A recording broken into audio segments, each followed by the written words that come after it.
Hey everybody, today I'm going to show you how I built my website, what kind of technologies I used, and I'm also going to throw in a little guide at the end about how I deploy my websites.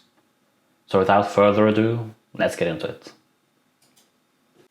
So yeah, this is the website. At the top here I have some information about myself, my name, a link to my Twitter.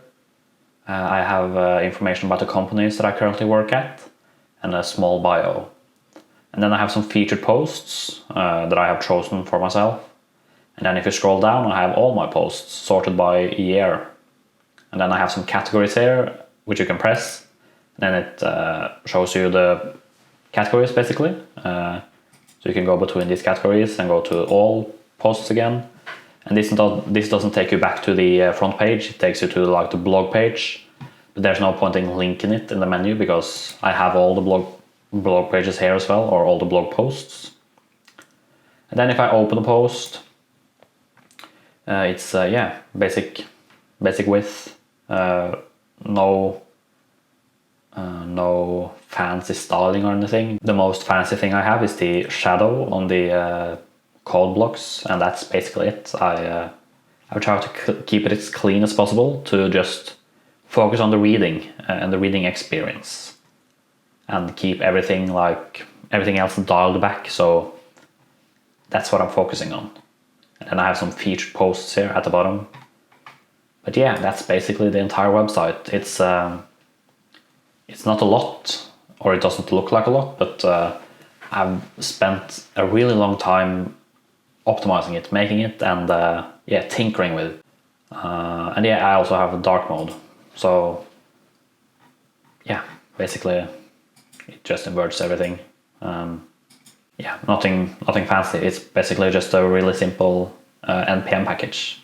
But yeah, let's get into what kind of technologies I used. So yeah, the first thing I'm going to talk about is the framework that I used. I used Next.js because I really like it. I started using it after the last framework that I used got acquired. So I wanted to switch to a platform that I knew was going to be developed further. So yeah, I looked around, I looked at Next.js, I looked at Svelte, I looked at Gatsby, but in the end I landed at React and Next. The old framework that I used to work with was also React based, so it was an easy transition. I didn't really have to learn that much new stuff, but yeah, just basically learning myself how the Next components worked and how SSG worked. And yeah, ever since I committed to the switch, I have loved every second of it. It's a really good framework, and it's so easy to work with, and the developer experience is really good, and the team behind is really good, and I've never struggled with it. So it's a really good framework if you're looking for one. Now, as a CMS, I have worked a lot with WordPress before. I got started in WordPress actually, so this was a no-brainer for me. I chose WordPress because I didn't want to write blog posts in markup in Next itself. So I chose WordPress, and I basically just have a basic WordPress install with one plugin, that is, or two plugins. It's Advanced Custom Fields and the GraphQL plugin, because I like using the GraphQL API instead of the REST API. But yeah, that's basically all the WordPress stuff. The only thing I do in WordPress is write blog posts. And as a CMS, even though it's older and there's a lot of new alternatives coming up every day, it's a really good CMS, and it's the reason why like 40% of the web is still or is using it, and it's growing. So when it comes to styling, I got used to using CSS in JS in the last framework that I worked on. So when I got started in Next, I basically just installed the same dependency called Emotion. But after a little bit, I started to look for something new because I wanted something smaller for this website. When I was building this website, I was really focusing on making the package size or the bundle size as small as possible. So I started looking for alternatives, and I quickly found Goober, which is actually built by one of the guys that built the last framework that I used. He's called Christian, I think, and he built this small framework. It's a less than 1 kilobyte CSS and JS solution. It does a lot of the same work that Emotion did, but it has a smaller bundle. So ever since I switched, I haven't really missed anything from Emotion. So I started with a switch to Goober on this website, but then since moving to Goober, I have done it with all the other projects I have as well. Because the developer experience is the same. It's the markup is almost exactly the same, but the bundle size is so much smaller. Yeah, it's a really good solution, and props to Christian for making it. It's a really good NPM package. When I found this package, I was really happy, and I touched on this package in the first YouTube video I made. But basically, it's an HTML parser that I built a HTML-to-React component with.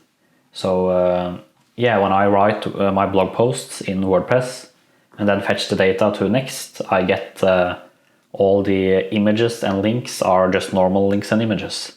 But of course, Next has its own image component and link component, and I have also made my own components for some content that I include in my blog posts. So for this solution, I made a HTML-to-React component that I just pass the HTML to, basically, and then the parser parses the HTML and then replaces the stuff I have made in the rules here. So it replaces the normal links with the link component. It replaces iframes with a YouTube iframe that I made. And then it replaces images with a image component.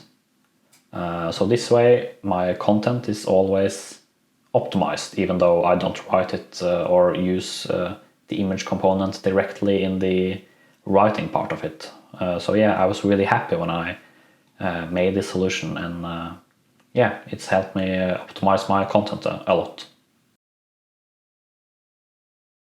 Next.js uses React, but there is a lightweight alternative called Preact. So in my development, I still use React, but then when I deploy my website, I replace the React code with the Preact code, and it saves a lot of bundle size. When I did this switch, I did some testing, and I found that in my particular case, I reduced my bundle size by 40%, which is that's a lot of bundle. That's a lot of time saved. I was really happy with this switch. It's just this small code here in the Webpack or in the Next configuration. It reads there if I'm not in development mode or not in the server.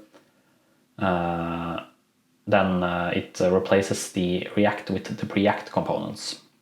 I don't quite remember where I found this tip, if it was in a video or if it was in an article, but I do remember that it was from Lee Robinson, the director of developer relations at Vercel, the company that made Next.js.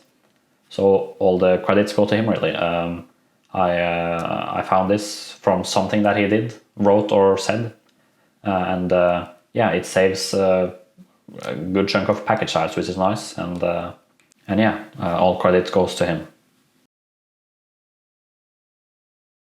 When it comes to web analytics, I've always used Google Analytics, but when I started with Next.js, I wanted to look for something new, because the privacy concern has always been there with Google Analytics, and also the loading times have always been annoying to me because it takes so long to load. So I started looking for alternatives, and I found Plausible Analytics really fast, which is a simple and privacy-friendly Google Analytics alternative, which is their main selling point. But the thing that tipped it for me was their 1 kilobyte package size, which is 40 times smaller than Google Analytics, if I'm not mistaken, something like that. I think it's even bigger, actually, 45 times smaller. So yeah, that's why I chose it, and I started using it. I am on the self-hosted plan, so I host it myself in an AWS server. You can also pay them to host it for you, and it's $9 a month for 10,000 monthly page views, and then it goes up the more monthly page views you have. I really like this platform, and ever since I started using it, the user interface in the actual panel is really, really good. I can actually show you.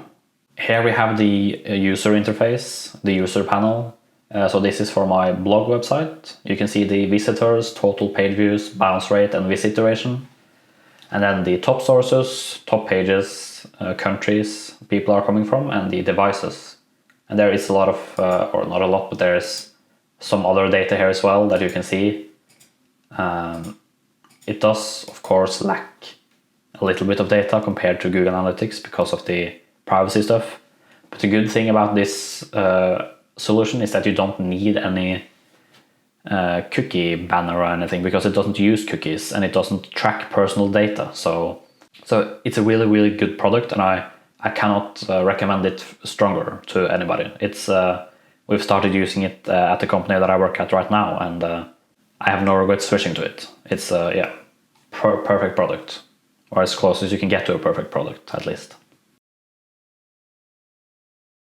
So yeah, now on to the hosting part. I deploy all my websites to Vercel, which might not come as a surprise to you since I'm wearing their t-shirt.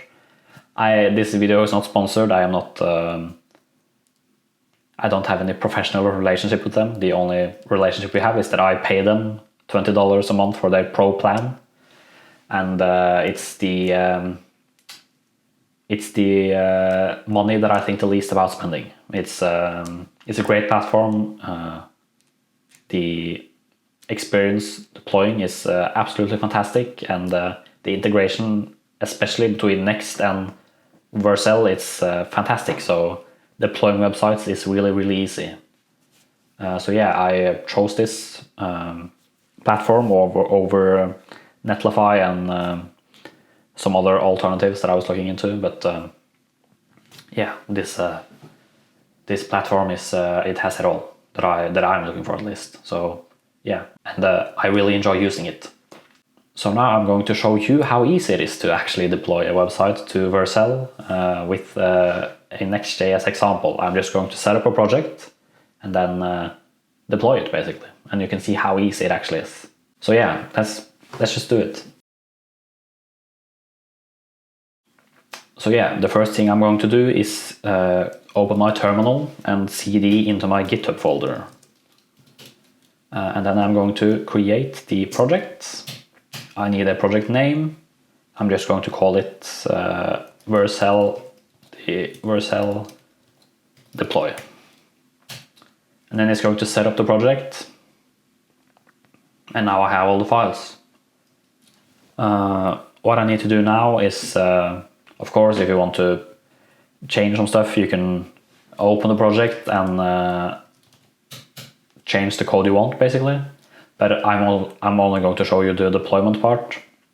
So now I have a project and I need to commit it to GitHub, which is what I use to publish my websites.